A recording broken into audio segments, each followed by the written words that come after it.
Recording in progress. Om Shanti. सुनते हैं आज की मीठी मुरली मीठे बाप दादा से।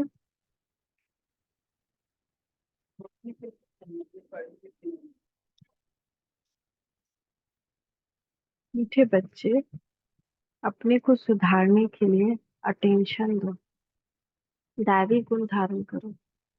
बाप किसी पर नाराज नहीं होते, शिक्षा देते हैं, इसमें डरने की बात नहीं। प्रश्न है, बच्चों को कौन सी स्मृति रहे तो टाइम वेस्ट ना करें। इस संगम का समय है, बहुत ऊंची लॉटरी मिली है। बाप हमें हीरे जैसा देवता बना रहे हैं। ये स्मृति रहे तो कभी भी टाइम वेस्ट ना करें। यह नॉलेज सोर्स ऑफ इनकम है, इसलिए पढ़ाई कभी मिस ना हो। माया देह अभिमान में लाने की कोशिश करेगी, लेकिन तुम्हारा डायरेक्ट बाप से योग हो तो समय सफल हो जाएगा। अगर डायरेक्ट बाप से योग डायरेक्ट, तो समय सफल हो जाएगा। ओम शांति। बच्चों को तो यह मालूम है कि यह बाप है, इसमें डरने की कोई बात नहीं। यह साधु महात्मा नहीं जो कोई बद्दुआ करेंगे या गुस्सा करेंगे। गुरुओं आदि में तो बहुत क्रोध होता है, तो उनसे मनुष्य डरते हैं, कहाँ श्राप न दे देवे। यहाँ तो ऐसी कोई बात नहीं। बच्चों को कभी डरने की बात नहीं। बाप से डरते वह हैं जो खुद चंचल होते हैं, और लौकिक बाप तो गुस्सा भी करते हैं। यहाँ तो बाप कभी गुस्सा आदि नहीं करते, समझाते हैं। अगर बाप को याद नहीं करेंगे तो विकर्म विनाश नहीं होंगे, अपना ही जन्म जन्मांतर के लिए नुकसान करेंगे। बाप तो समझा नहीं देते हैं, आगे के लिए सुधर जाए। बाकी ऐसे नहीं कि बाप नाराज होते हैं, बाप तो समझाते रहते हैं। बच्चे अपने को सुधारने के लिए याद की यात्रा पर अटेंशन दो, साथ साथ चक्र को बुद्धि में रखो, दैवी गुण धारण करो। याद है मुख्य, बाकी सृष्टि चक्र की नॉलेज तो बहुत सिंपल है। वह है सोर्स ऑफ इनकम, परंतु उनके साथ दैवी गुण भी धारण करने। इस समय है बिल्कुल आसुरी गुण। छोटे बच्चों में भी आसुरी गुण होते हैं, लेकिन उन्हों को मारना बिल्कुल नहीं, और ही सीखते हैं। वहां सतयुग में तो सीखना नहीं होता है, यहाँ तो माँ बाप से बच्चे सब सीखते हैं। बाप गरीबों की बात करते हैं, साहूकारों के लिए तो यहाँ जैसे स्वर्ग है। उनको ज्ञान की दरकार नहीं, ये तो पढ़ाई है, टीचर चाहिए जो सिखावे सुधारे। तो बाप गरीबों की बात करते, कैसे हालत है, कैसे कैसे बच्चे खराब होते हैं। माँ बाप कुछ सब देखते रहते हैं, फिर छोटे पर में ही सब खराब हो जाते हैं। फिर रूहानी बाप कहते हैं, मैं भी गरीब निवाज हूँ, समझाता हूँ। देखो इस दुनिया के मनुष्यों की क्या हालत है। तमो प्रधान दुनिया है, धर्म प्रधान की भी कोई हद होती है ना। 1250 वर्ष तो कलयुग को हुए, एक दिन भी कम जास्ती नहीं। दुनिया जब पूरी तमो प्रधान हुई, तब बाप को आना पड़ा। बाप कहते हैं, मैं ड्रामानुसार बंधायमान हूँ, मुझे आना ही पड़ता है। शुरू में कितने गरीब आए, साहूकार भी आए, दोनों इकट्ठे बैठते थे। बड़े बड़े घर की बच्चियां भागी, कुछ भी ले नहीं आई, कितना हंगामा हो गया। ड्रामा में जो होने का था वह हो गया।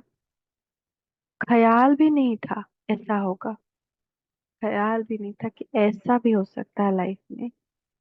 तो अभी भी तो ऐसा ही होने वाला है, कोई ख्याल भी नहीं हुआ वो होगा। तो बाबा खुद वंडर खाता है क्या हो रहा है।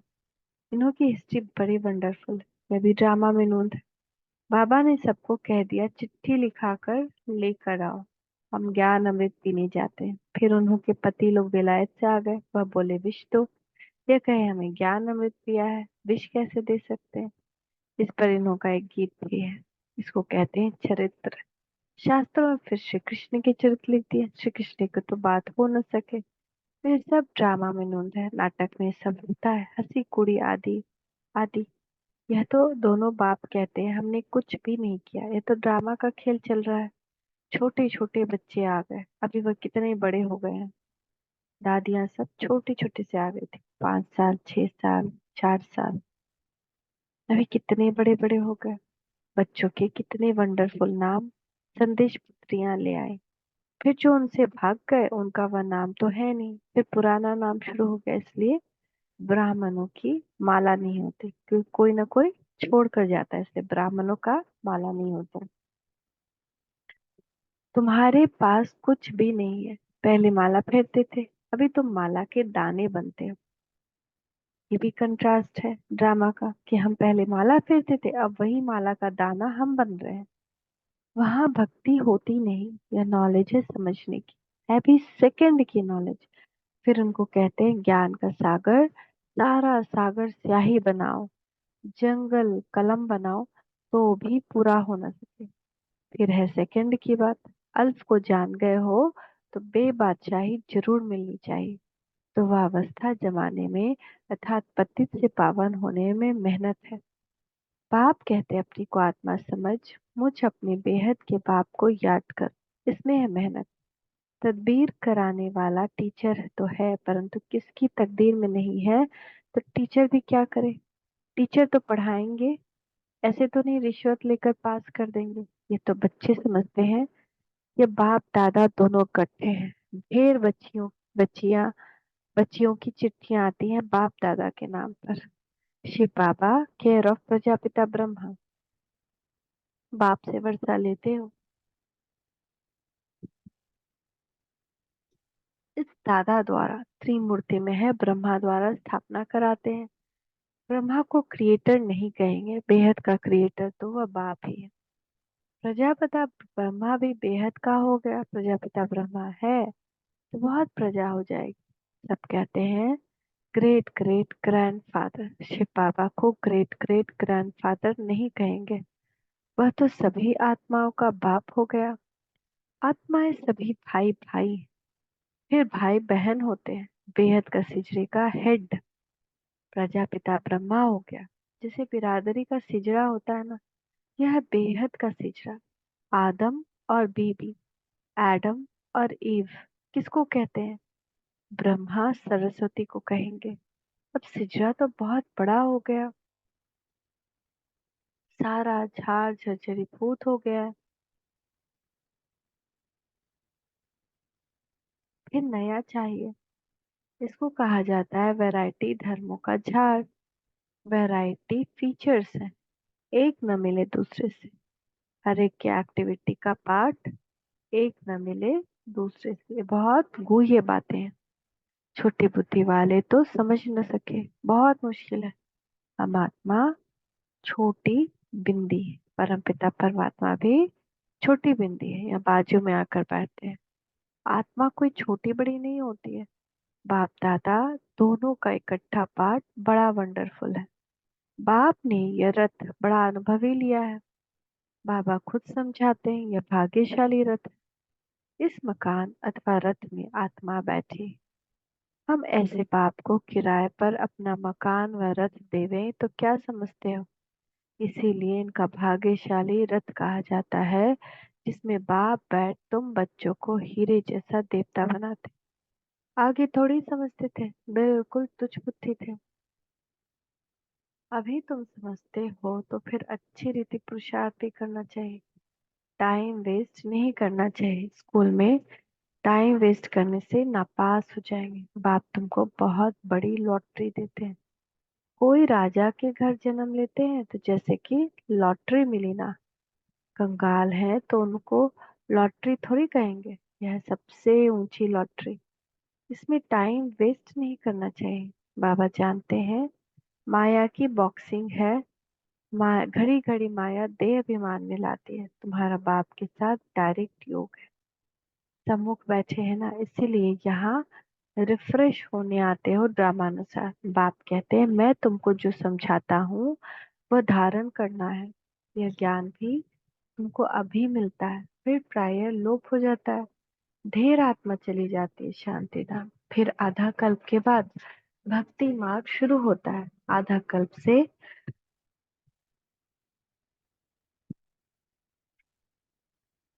तुम वेद शास्त्र पढ़ते आए, भक्ति करते आए, अब मूल बात समझाई जाती है कि तुम बाप को याद करो तो जन्म जन्मांतर के विकर्म विनाश हो।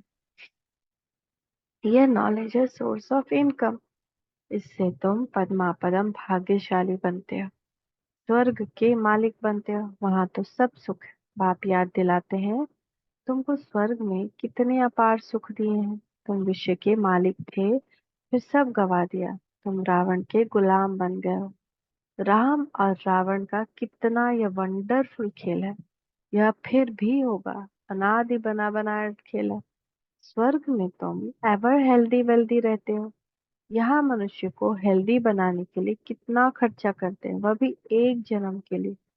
तुमको आधा कल्प एवर हेल्दी बनाने में क्या खर्च होता है? एक नया पैसा नहीं।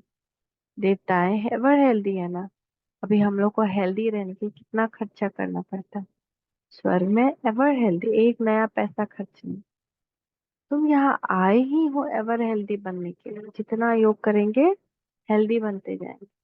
एक बाप के बगैर सर्व को एवर हेल्दी और कोई बना ना सके। एक बाप बगैर सर्व को एवर हेल्दी डॉक्टर भी नहीं बना सकता। तो तुम अभी सर्व गुण संपन्न बनो। जितना गुण धारण करेंगे, शक्ति धारण करेंगे, योग करेंगे, उतना हेल्दी बनते जाएंगे। अभी तुम संगम पर हो। बाप तुमको नई दुनिया का मालिक बना रहे हैं। ड्रामा प्लान अनुसार जब तक ब्राह्मण न बने तब तक देवता बन न सके।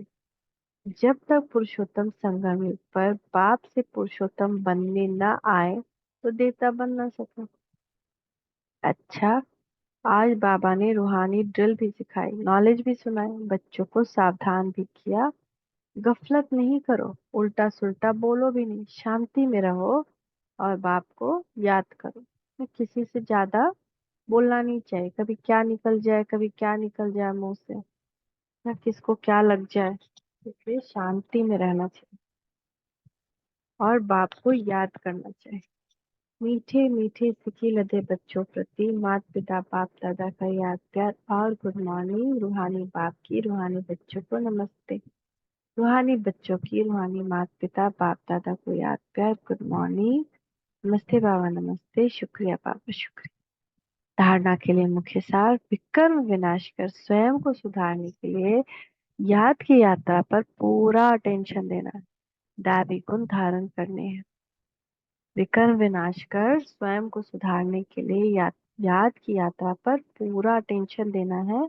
दैवी गुण धारण करने हैं। देवता बनने के लिए संगम युग पर पुरुषोत्तम बनने का पुरुषार्थ करना है। गफलत में अपना टाइम वेस्ट नहीं करना है।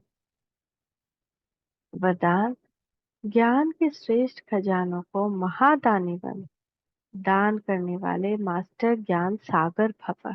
ज्ञान के श्रेष्ठ खजानों को महादानी बन दान करने वाले मास्टर ज्ञान सागर भव। जैसे बाप ज्ञान का सागर है, ऐसे मास्टर ज्ञान सागर बन सदा औरों को ज्ञान दान देते रहो। ज्ञान का कितना श्रेष्ठ खजाना आप बच्चों के पास, उसी खजाने से भरपूर बन याद के अनुभवों से औरों की सेवा करो। जो भी खजाने मिले महादानी बन उनका दान करते रहो, क्योंकि यह खजाने जितना दान करेंगे उतना और भी बढ़ते जाएंगे। महादानी बनना अर्थात देना नहीं बल्कि और भी बढ़ना है। स्लोगन, जीवन मुक्त के साथ देह से न्यारे विदेही बनना, यह है पुरुषार्थ की लास्ट स्टेज। जीवन मुक्त के साथ देह से न्यारे विदेही बनना, यह है पुरुषार्थ की लास्ट स्टेज। मातेश्वर जी के गुप्त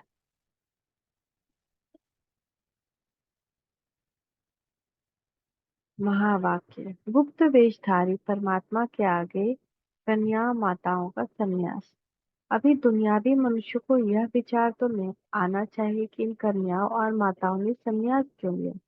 यह कोई हठ योग कर्म संन्यास नहीं है, परंतु बिल्कुल सहज योग राजयोग कर्म योग संन्यास जरूर है। परमात्मा खुद आए, जीते जी देह सहित देह के सभी कर्मेंद्रियों का मन से संन्यास कराता है। अर्थात 5 विकारों का संपूर्ण संन्यास करना जरूर है। परमात्मा एक कहता है, दे दान तो छूटे ग्रहण।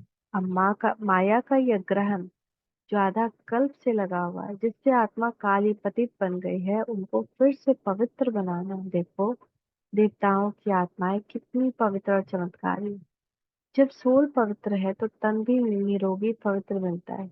अब जब यह सन्यासी तब हो सकता है जब पहले कुछ चीज मिलती है। गरीब का बालक साहूकार की गोद में जाता है तो जरूर कुछ देख गोद लेता है, परंतु साहूकार का बालक गरीब की गोद में नहीं जा सकता। तो यहाँ यहाँ यह कोई अनाथ आश्रम नहीं है। यहाँ तो बड़े बड़े धनवान कुलवान माताएं कन्याएं हैं, जिन्हों को दुनियावी लोग अब भी चाहते हैं कि घर में वापस आ जाए।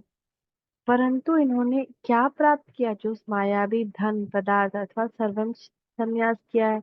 तो जरूर उनसे उन्हों को जास्ती सुख शांति प्राप्त हुई। तभी तो उस धन पदार्थ को ठोकर मार दी, जैसे राजा गोपी चंद ने अथवा मीरा ने रानी पने का अथवा राजाई का संन्यास कर लिया। यह है ईश्वरीय अतीन्द्रिय अलौकिक सुख, जिसके आगे वो दुनियावी पदार्थ तुच्छ। उन्हें यह पता है कि इस मर्जीवा बनने से हम जन जन्मांतर के लिए अमरपुरी की बादशाही प्राप्त कर रहे हैं, तभी भविष्य बनाने का पुरुषार्थ कर रहे हैं। परमात्मा का बनना माना परमात्मा को ही जाना, सब कुछ उसको अर्पण कर देना। फिर वो रिटर्न में अविनाशी पद दे देता है।